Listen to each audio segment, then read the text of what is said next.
Alors, je crois qu'il est temps de commencer avec notre programme de lecture. La première lecture va être présentée par Madame le docteur Camille Fink. Elle est docteur en médecine, chirurgie et accouchement à l'Université de Liège. Elle a eu un DES en otorhinolaryngologie et puis une agrégation en qualité de médecin spécialiste également en otorhinolaryngologie. Un agrément en qualité de médecin spécialiste en réadaptation en matière de reclassement social des handicapés, ouïe et parole, du ministère de la Santé publique. Elle a été nommée au grade de chef de clinique du service d'otorhinolaryngologie du CHU de Liège, je suppose. Elle est aussi docteur à thèse en sciences médicales depuis 2008. Et elle est membre d'un certain nombre de sociétés savantes, membre de la Société française de phoniatrie, membre effectif de la Société belge d'otorhinolaryngologie, membre de la Royce Foundation aux USA et de l'International Intraoperative Monitoring Study Group. Et le titre de son exposé est la microchirurgie des cordes vocales chez les chanteurs professionnels. Nous sommes tout ouïes. Monsieur le Président, Monsieur le Vice-président, Monsieur le Secrétaire perpétuel, Mesdames et Messieurs, membres de l'Académie, c'est un grand honneur pour moi d'être ici aujourd'hui. Et je vais vous parler de ce qui est finalement la passion de ma vie professionnelle, c'est la microchirurgie cordale, et en particulier chez les chanteurs professionnels. Quels artistes viennent nous voir? Eh bien, ils viennent un peu de tous les mondes musicaux. Vous avez des artistes lyriques qui viennent souvent des académies et des conservatoires qui ont une éducation musicale importante. Ils sont destinés aux scènes de l'opéra, de l'opérette, ils sont destinés aussi au récital. Et puis il y a d'autres chanteurs, et par exemple les artistes de musical utilisent des techniques bien différentes comme le belting, les country, les chanteurs de country, ils ont un son nasillard bien connu, c'est le twang des chanteurs country. Et on les considère comme professionnels quand ils gagnent leur vie en chantant. Quelle est la prévalence? Il n'y a pas beaucoup d'études sur le sujet. Comparé à la population générale, évidemment, les chanteurs professionnels et non professionnels vont se plaindre plus facilement de problèmes de voix, ça paraît évident. Le pourcentage est plus élevé de problèmes de voix rapportés par les chanteurs eux-mêmes chez les chanteurs non classiques. Une des raisons à cela, c'est peut-être le type de carrière qu'ils ont. Ils ne chantent pas toujours dans des conditions optimales. Et puis, il faut quand même bien dire que certains d'entre eux n'ont pas non plus une éducation musicale importante. Alors, les professeurs de chant, non seulement ils sont professeurs, ils enseignent, mais en plus ils chantent. Et parfois, ils doivent reproduire des sons qui ne sont pas dans leur tessiture normale, et ça peut conduire à un certain malmenage. Alors, quelle est la proportion de notre patientèle qui sont des chanteurs, des comédiens ou des acteurs pros? Eh bien, vous voyez, ce n'est pas énorme. Nous n'avons que 3% sur 1079 dossiers que nous avons revus de patients qui se sont présentés chez nous entre 2009 et 2013. Et en fait, c'est dans les normes, dans les quelques rares études qui sont publiées sur le sujet. Les clients, les patients de la consultation de la Voice Clinic, c'est entre 2 et 10% au grand maximum. Alors avant de vous parler de la raison pour laquelle ils viennent nous voir, je vais essayer, c'est ça qui sera certainement le plus difficile dans ma présentation, en 3 diapositives, de vous expliquer comment ça se passe au niveau laryngé quand tout va bien, en seulement 3 dias. Alors je vais vous montrer un petit film que j'arrête déjà, que je vais remettre en action tout de suite. C'est un film en caméra ultra rapide. Nous voyons 2 cordes vocales. Enfin, le terme corde, c'est très mauvais. Les cordes sont des plis qui sont très petits. Ils sont tendus entre l'angle rentrant du cartilage thyroïde et la rétinoïde mobile de chaque côté. La portion vibrante chez un homme est environ 1,5-1,6 cm et chez une femme seulement 1 cm. Donc on a 60% de longueur cordale supplémentaire chez les hommes. Et quand on fait un son, les 2 cordes vocales viennent se positionner l'une contre l'autre, pas trop près et pas trop loin. Et dans cette position-là, elles vont être capables de vibrer. Et voici un petit film en caméra ultra rapide. Vous voyez un mouvement compliqué, pas uniforme, assez complexe. et qui est constitué en fait d'un mouvement latéral. Donc en fait les cordes vocales vont et viennent par rapport à la ligne médiane, mais ce que l'on voit surtout en surface, c'est une petite ondulation muqueuse, une petite vague, et on va pouvoir revoir la même chose sur un film en stroboscopie, avec du son cette fois.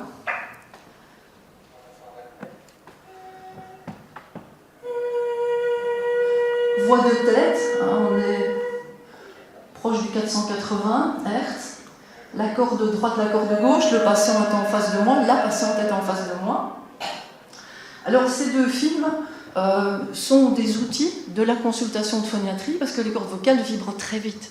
Un homme normal qui fait un A spontané, il fera 100 cycles par seconde, 100 Hz. Une femme, une octave au-dessus. Donc il faut des moyens pour ralentir ce mouvement trop rapide pour être visible à l'œil nu. Ça peut être la caméra ultra rapide qui capte un très grand nombre d'images secondes, c'était le film du bas. Ou ça peut être la stroboscopie qui finalement fait... c'est un peu le chemin inverse du cinématographe. Le cinématographe voulait animer le mouvement et nous, on veut le ralentir en captant, en alternant des phases sombres et des phases lumineuses, des images fixes qui vont ensuite être connectées dans notre cortex visuel et recréer le mouvement, sinon on ne pourrait pas le voir. Donc la stroboscopie, le film du haut, était malgré tout un mouvement reconstitué, ce n'est pas le mouvement vrai. Et vous voyez que c'est très proche de ce qu'on voit avec la caméra ultra rapide qui, quant à elle, capte un grand nombre d'images secondes. Qu'à cela ne tienne, ces considérations techniques ne doivent pas nous faire oublier que l'on peut avoir une bonne voix grâce à l'onde muqueuse. Il faut que cette toute petite couche en surface de la corde vocale puisse être capable de vibrer et d'être pliable, d'être déformable. Et ce n'a été montré la toute première fois qu'en 1975, donc c'est pas très très ancien. Moi je commençais la médecine en 1977 et l'otorino en 84, et donc il n'y avait pas très longtemps qu'on avait levé le voile sur la structure cordale microscopique. En fait, Hirano, un japonais, a montré que la couverture cordale que vous avez vu vibrer dans les films précédents, c'est tout petit, c'est 3/10 de millimètre chez les femmes, 5/10 chez les hommes, et c'est ça qui peut être déformable et vibrer. Grâce à une composition moléculaire très particulière qui contient des fibres collagènes, mais aussi beaucoup de protéoglycans et de glycosaminoglycans qui lui donnent ces caractéristiques biomécaniques. Autrement dit, pour avoir une bonne voix, il faut une bonne muqueuse de surface, une bonne couverture cordale. Alors, si on fait une sirène, parce qu'on ne fait pas qu'une note, nous avons une voix qui peut faire beaucoup de choses. Voici une sirène faite par une de mes jeunes assistantes.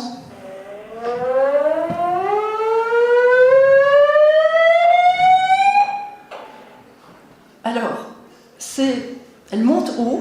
En fait, on a testé avec un petit clavier et elles vont en fait à peu près jusqu'au sol dièse, à peu près ici. Alors sur le phonétogramme que vous avez ici avec le clavier du piano, vous voyez une voix qui paraît quand même très grande. Hein. Elle a pratiquement 3 octaves, vous allez vous dire, une grande chanteuse. Pas du tout, c'est la mienne. Et donc dans les bons jours, je suis capable de faire un contre-truc. Peut-être pas très beau, hein, mais je monte quand même jusqu'à 1080 Hz environ. Donc le chant, c'est pas que faire les notes. Ne me demandez pas de chanter, je pense que ça ne sera pas très bien. Je vais faire beaucoup de notes avec un système laryngé convenable. Et le réglage de la fréquence, de façon très rapide, en fait, c'est les muscles intralaryngés qui vont régler la tension cordale. Et plus c'est tendu, plus on monte vers l'aigu. Il y a 3 muscles essentiellement qui font le réglage, mais on ne va pas rentrer dans tous ces détails. On va revenir à notre sujet, parce que quelles lésions chez nos chanteurs pros, eh bien, malheureusement pour nous, ce seront toujours des lésions qui vont occuper, détruire, déformer cette petite couche gélatineuse de surface de quelques dizaines de millimètres. Ce sont des lésions bénignes, elles sont millimétriques, inframillimétriques, et elles sont souvent liées à une charge vocale excessive et parfois à un accident. Chanter sur un larynx inflammatoire, une trachéite, tousser très fort, on peut avoir des hémorragies cordales qui s'installent. Mais on peut aussi avoir des lésions beaucoup plus chroniques, comme les kystes cordaux ou les nodules, où c'est une charge vocale excessive qui va conduire à l'installation de la lésion.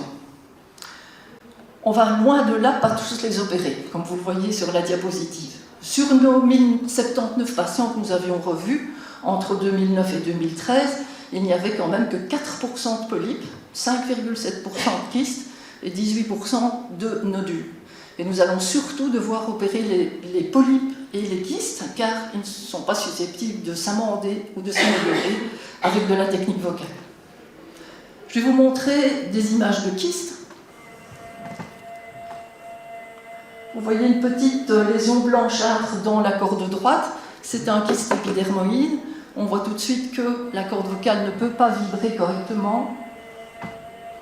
Ça, c'est assez facile, on pourrait le voir même sans stroboscopie. Mais je vais vous montrer ceci.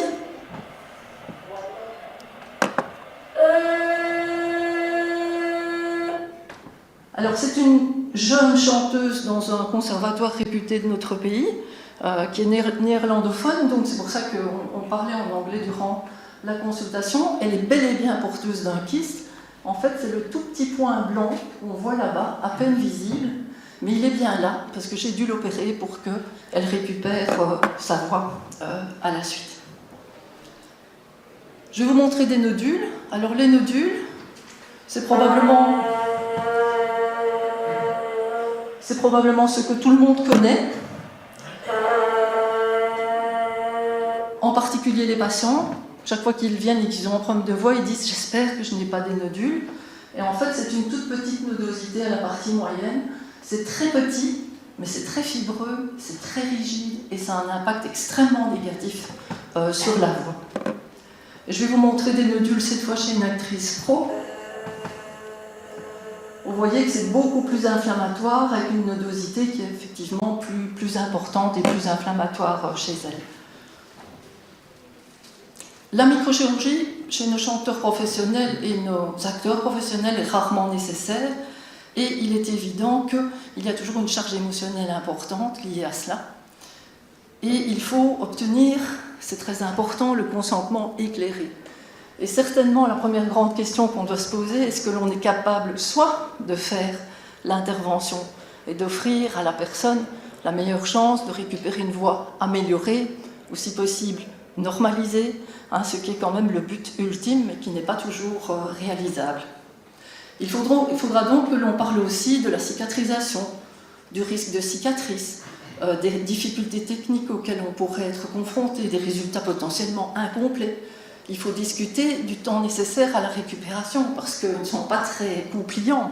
Les chanteurs professionnels, ils vous disent « Ah mais non, moi je vais à Turin dans 3 semaines, on ne saurait pas tout régler en quelques semaines de temps. » Alors, pour bien faire cela, il faut conceptualiser la microchirurgie, donc bien connaître les lésions, bien connaître la structure cordale, et surtout échapper à la chirurgie de résection. Il faut se focaliser sur une chirurgie fonctionnelle de revalidation de la petite couche superficielle de quelques dixièmes de millimètre pour obtenir de bons résultats. On ne doit pas juste prendre des ciseaux, une pince, découper, au revoir, c'est fini. Non, c'est beaucoup plus compliqué que ça. Et il faut se préparer aux surprises. Alors voici une dame que j'ai examinée il y a quelques semaines.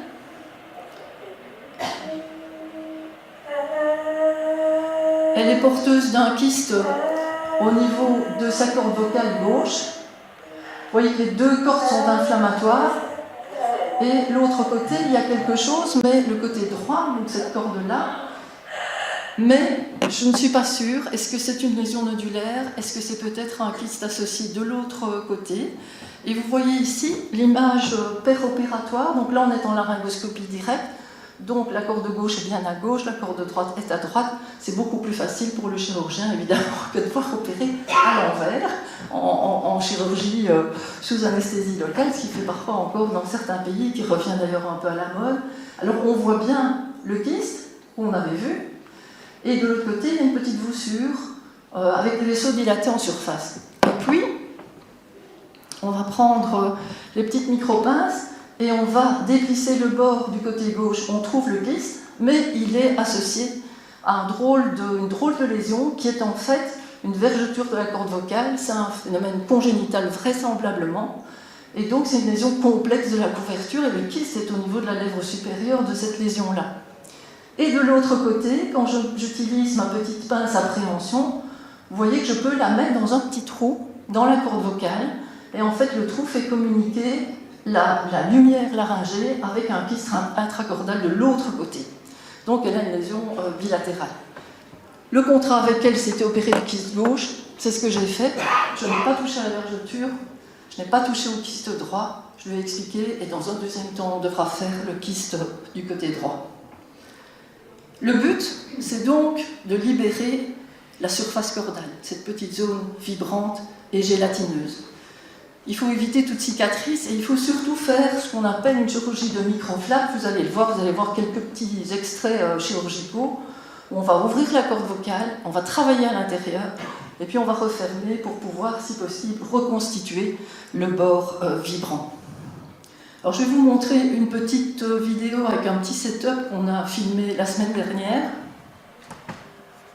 Alors vous voyez que j'utilise un microscope binoculaire avec un grossissement réel de 10 fois sur l'écran. J'ai les deux coudes appuyés parce que une des difficultés de l'intervention, ce sont de très très longs instruments de 30 cm comme une aiguille à tricoter, mais qui est microscopique au bout.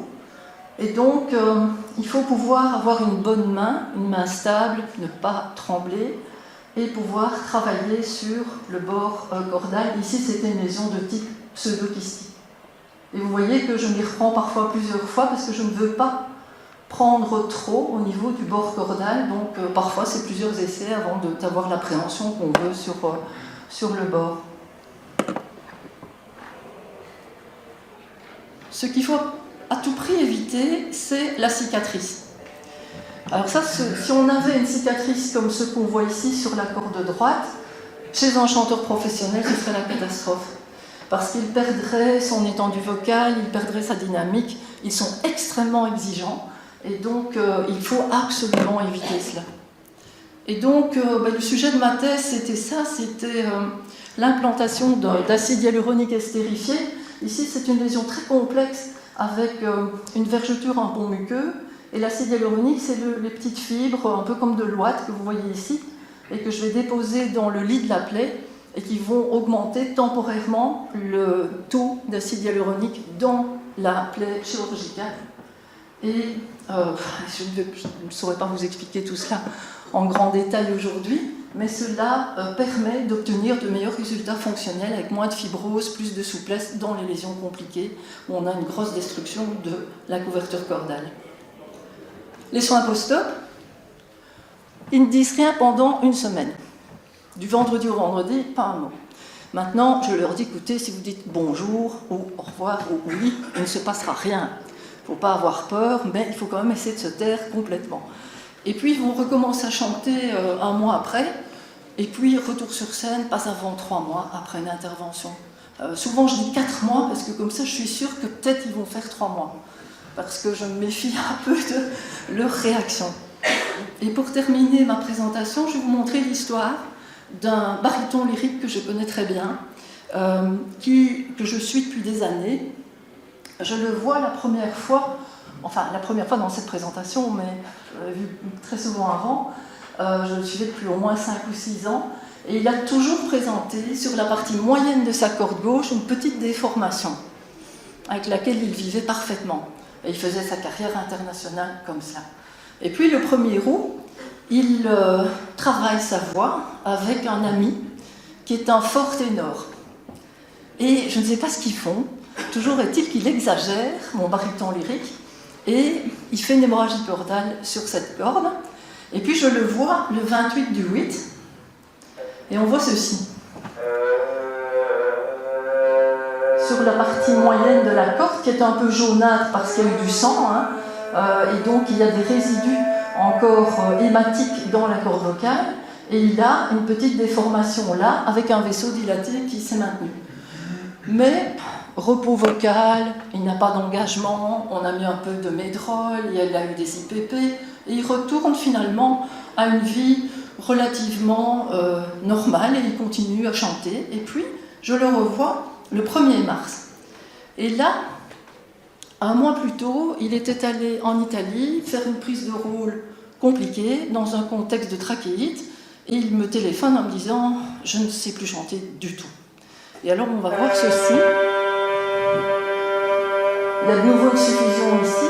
Et ici, vous voyez, il y a vraiment la formation d'un polype cordal au niveau de la partie moyenne. Alors vous allez me dire qu'il y a beaucoup de glaire. Oui, c'est un patient qui a beaucoup de problèmes de reflux pharyngolaryngé. Il a d'ailleurs eu un Nissen et il prend toujours un traitement médical actuellement. Alors quand je vois cela, évidemment, je sais que ça ne va pas s'arranger, qu'il faudra passer à la case intervention.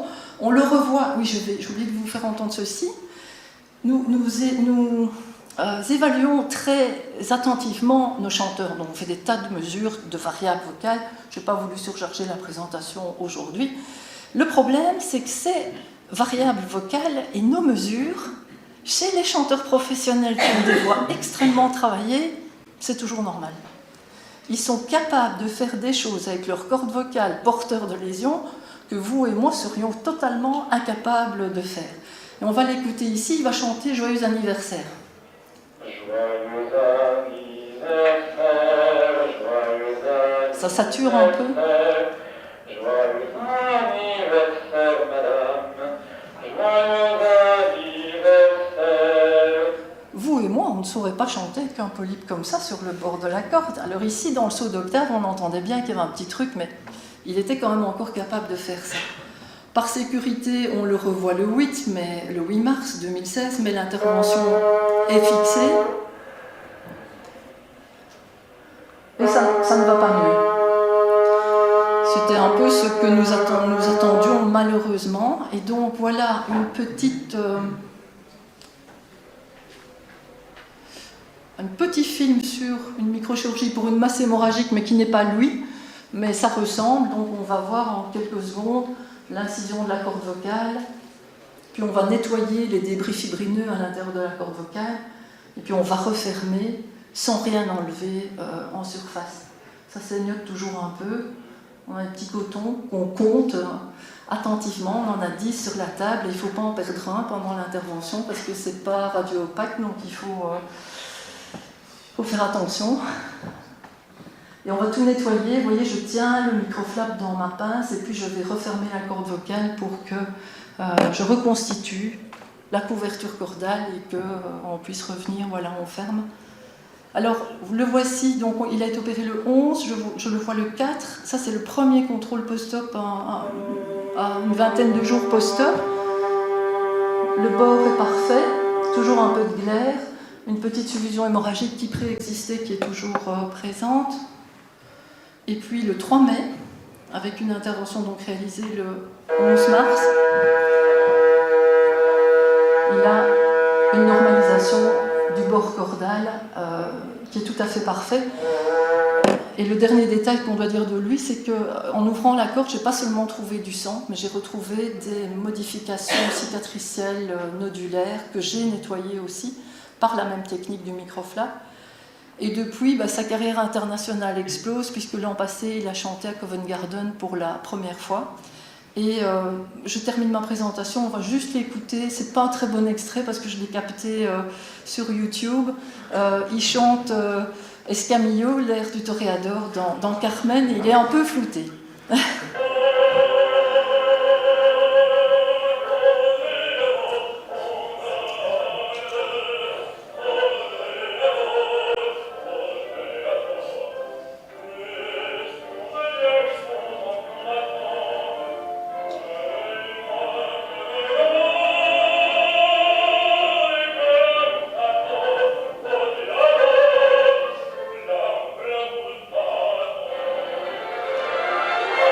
Voilà, on s'arrête.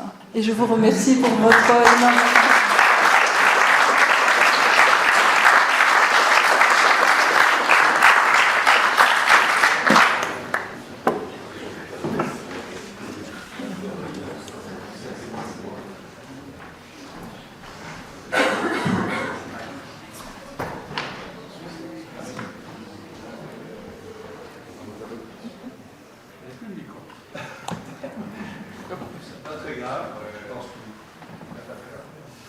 Merci beaucoup, c'était très intéressant. ça montre la délicatesse des opérations que vous effectuez. C'est vraiment une précision presque diabolique. Et voilà, on va passer à la question. Je vois que mon voisin en a eu. Merci beaucoup pour cette magnifique exposé. J'ai une question au fond sur la prévention, parce que beaucoup de personnes comme ça, justement, sont dans des situations, vous avez dit que finalement, quand ils forçaient leur voix probablement, mais que peut-on au fond dire à des jeunes chanteurs ou à des enfants qui commencent le chant, justement, que peut-on leur dire pour tenter de faire une prévention de ces situations? Merci, Monsieur Casimir. La prévention, c'est probablement différent chez les enfants et chez les adultes. Chez les enfants, ce qu'on doit surtout dire, c'est peut-être informer les parents que si l'enfant a une voix déjà anormale, c'est peut-être pas une bonne idée de l'inscrire au cours de musique ou de chant d'ensemble ou à la chorale sans savoir ce qui se passe sur le larynx. Parce que peut-être que ce sont, comme disent les anglo-saxons, des overdoers, et que dont ils crient beaucoup à la maison, et parfois certains ont des nodules, et certainement chez eux, ça nous arrive souvent d'avoir des petits, entre 7 et... les plus petits, parfois c'est 4 ans et demi, on leur fait une stroboscopie aussi. On les empêche parfois, mais pas toujours, d'aller à la chorale, et on essaye de mettre en place une hygiène vocale à la maison. Et il faut que les parents soient de notre côté pour les enfants, ça c'est toujours le souci. Pour les adultes, c'est un petit peu différent. Pour les chanteurs, il faut travailler la voix de façon très régulière, très quotidienne, comme un grand sportif. C'est du sport, de chanter. Il ne faut pas penser que je fais un petit peu d'exercice musical et puis hop, je vais au concert le samedi. Non, il faut que ce soit un travail régulier. Ce que beaucoup ne font pas. Donc nous avons énormément de chanteurs amateurs qui viennent avec des tas d'ennuis parce qu'ils font n'importe quoi le samedi et le reste de la semaine, ils n'ont pas du tout travaillé. Alors les autres choses, c'est bien sûr ne pas fumer, soigner le reflux pharyngo-laryngé, pour les chanteurs de variété, être dans de bonnes conditions de retour sonore pour qu'ils s'entendent bien chanter et qu'ils ne forcent pas durant les spectacles. Éviter l'aspirine pour éviter les suffusions hémorragiques. Enfin, il y a beaucoup de choses qu'on peut dire, parce qu'il y en a parfois qui disent « Ah oui, j'avais un peu mal à la gorge, j'ai pris de l'aspirine, puis je suis allée chanter. » Quelle catastrophe, on peut se retrouver dans la même situation que le baryton lyrique qu'on vient de voir maintenant. Donc il y a beaucoup de choses qu'on peut faire, et puis alors nous faisons des bilans vocaux très complets, et si nous voyons que techniquement ça ne va pas, nous leur proposons soit une vraie rééducation vocale, soit un coaching vocal plus lent, plus court, et on travaille souvent main dans la main avec le professeur de chant. D'autres questions? Merci pour votre intéressante présentation. J'ai eu une question peut-être un peu singulière, mais qu'en est-il de la prévalence de ce genre de lésions chez les enseignants? D'accord. Alors, ils sont les rois de notre consultation de phoniatrie. Plus ils enseignent dans des niveaux bas, pire c'est. Donc nous avons énormément d'institutrices maternelles, plus que d'institutrices primaires, plus que d'enseignants du secondaire et plus que d'enseignants du supérieur. Et là-bas, et ce ne sont pas des mauvaises techniciennes, mais c'est simplement une charge vocale qui est juste trop. Et donc, quand j'étais beaucoup plus jeune, je me souviens d'échecs retentissants de la rééducation vocale pour des nodules, parce que la personne était incapable de gérer sa charge vocale. La charge vocale, c'est la quantité de voix sur la journée, en fréquence, en intensité, en durée, tout compris, à la maison, au travail, etc. Et donc, chez beaucoup d'entre eux, on leur a proposé aussi d'utiliser des micro-amplis. Donc, on leur donne... On fait un peu de la publicité, on va voir sur Internet ce qui n'est pas trop cher pour les équiper, et ça les soulage à ne pas devoir tout le temps projeter leur voix. Mais évidemment, le number one de la consultation de phoniatrie, ce sont les enseignants. D'autres questions? Voilà. Merci pour ce bel exposé. Pourriez-vous nous dire ce qui se passe sur le plan anatomique quand un chanteur chante en voix de tête? Oui. Et est-ce que c'est plus délétère pour les cordes vocales? Non. Donc oui, je peux vous expliquer ce qui se passe anatomiquement. Donc tout d'abord, la voix de tête. Voilà, je parle comme ça en voix de tête, j'ai une voix de petite fille, puis j'ai ma voix modale, et puis j'ai ma voix de poitrine. Je peux faire les trois voix. Donc j'ai trois registres. La voix de tête, existe chez les hommes et chez les femmes.